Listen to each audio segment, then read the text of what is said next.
राम अनंत अनंत गुण अमित कथा विस्तार। सुनिया चरज न मानिहहि जिनके विमल विचार।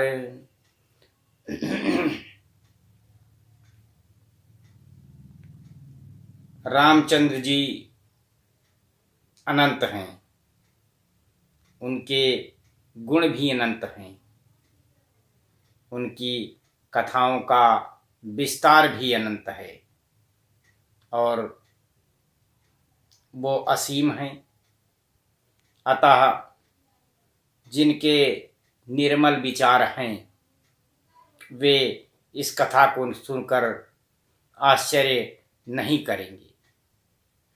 यह विधि सब संशय करि दूरी, सिर धरि गुर पद पंकज धूरी। पुनि सबहि बिनमऊ कर जोरी, करत कथा जेहि लागी न खोरी। इस प्रकार सब संदेहों को दूर करके और श्री गुरु जी के चरण कमलों की रज को सिर पर धरकर मैं हाथ जोड़कर सबकी विनती करता हूँ, जिनमें कथा की रचना में कोई दोष स्पर्श ना कर पावे। सादर सिवहि नाई अब माथा, वर्णऊ विशद राम गुण गाथा। सम्मत 16 सवय कतीसा, करऊं कथा हरि पद धरि सीसा।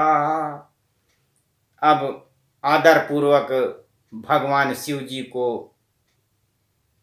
माथा नवा करके मैं श्री रामचंद्र जी के गुणों का निर्मल कथा कहता। श्री हरि के चरण कमलों में सिर रखकर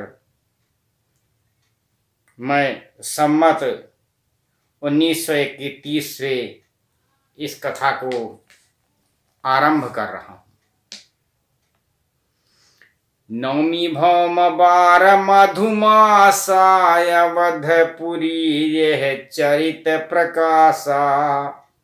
जह दिन राम जन्म श्रुति गावहीं, तीरथ सकल तहाँ चलिया वहीं।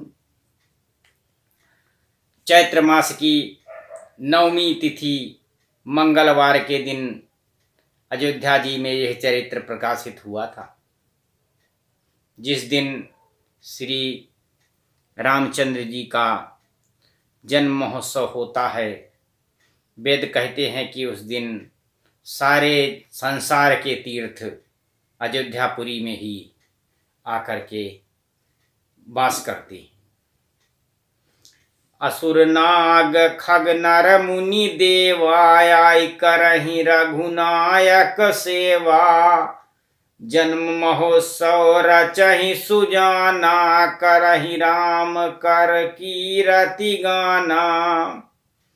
असुर नाग पक्षी मुनि और देवतागण सब अयोध्या जी में आकर के श्री रामचंद्र जी के चरणों की सेवा करते हैं और बुद्धिमान लोग जन्म महोत्सव मनाते हैं और राम जी की सुंदर कीर्ति का गान करते हैं।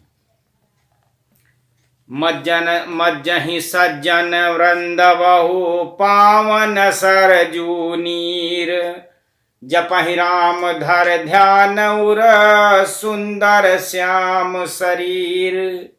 सब लोग सरजू के पावन जल में स्नान करते हैं और हृदय में सुंदर श्याम भगवान राम जी का ध्यान करके उनके नाम का जप करते हैं। दरस परस मज्जन रूपाना, हरई पाप कह वेद पुराना। नदी पुनीत अमित महिमायति, कही न जाई शारदा विमल मति।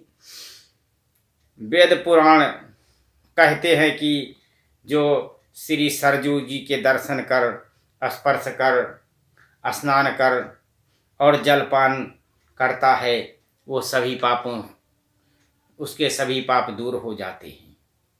यह नदी बड़ी ही पवित्र है, उसकी महिमा अनंत है। और जिस विमल बुद्धिवासी सरस्वती जी ने भी जिसे नहीं कह सकती हैं, वो इतनी जो है पवित्रता है। राम धाम दापुरी सुहावनी, लोक सहमस्त विदित अति पावन। चार खान जग जीव अपारा, अवध तजे तनु नहीं संसारा। यह शोभायमान पुरी, अवधपुरी श्री रामचंद्र जी के परम धाम को देने वाली है। यह लोक में प्रसिद्ध है और अत्यंत पवित्र है। जगत में चार खान, चार प्रकार के अत्यंत जीव हैं। इनमें से कोई भी अयोध्या में शरीर छोड़ते हैं तो वे फिर संसार में नहीं आते हैं। जन्म मृत्यु के चक्कर में छूटकर भगवान के परम धाम में निवास करते हैं। सब विधि पुरी मनोहर जानी, सकल सिद्ध प्रद मंगल खानी। विमल कथा कर की नयरंभा, सुनत न साहि काम मददंभा। इस अयोध्यापुरी को सब प्रकार से मनोहर तथा सब सिद्धियों को देने वाली और कल्याण की खान समझकर मैंने इस निर्मल कथा का आरंभ किया है। इसके सुनने से काम, मद और दंभ सब नष्ट हो जाते हैं। रामचरित मानस यही नामा, सुनत श्रवण पाय विश्रामा। मन कर विषय अनल बन जरई, होय सुखी जो यही सर परई। इस प्रकार से नाम के रामचरितमानस का नाम है, जिसके कानों में सुनते ही शांति मिल जाती है और मानस रूपी हाथी विषम रूपी दावानल में जल रहा है। यह यदि रामचरितमानस रूपी सरोवर में पड़े तो सुखी हो जाए। इस प्रकार से भगवान राम ने अयोध्यापुरी की महिमा कही है, जिसका कोई अंत नहीं है। यह बहुत ही पवित्र, पावन और कल्याण को देने वाली पुरी है। तो हम लोग भाग्यशाली हैं कि हम लोग अवध क्षेत्र के निवासी हैं और आसानी से अयोध्यापुरी के दर्शन कर सकते हैं। तो हमारा यह परम पावन कर्तव्य है कि भगवान के अयोध्यापुरी में जाकर के एक दिन सरजू का स्नान करके और अपने जीवन को कृतार्थ बनाएं। मैं अपने भक्तों से यह भी अनुरोध करूँगा कि मेरी जो कथा सुनते हैं उनको भगवान परम पावन गति दे, उनके पूरे परिवार का उन्नत करे, उनके सुख समृद्धि में वृद्धि करे और जो ये कथा सुनते हैं उनके जीवन में सफलता मिले, उनको उनका कल्याण हो। इस प्रकार से मेरी प्रभु श्री राम से कामना है। मैं भी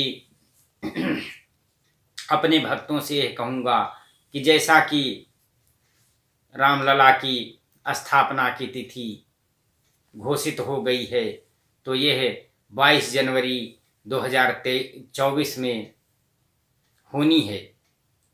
अब ये प्रस्तावित है, आपसे सादर प्रार्थना है कि आप लोग इस के पहले और इस तिथि में भगवान रामलला के दर्शन करें। और जैसा कि भगवान का मंदिर बन रहा है तो हम सब अब भगवान के परम पावन मंदिर का दर्शन करेंगे और सब लोग, जो लोग दर्शन करेंगे वो कृतार्थ हो जाएंगे। हर हर महादेव।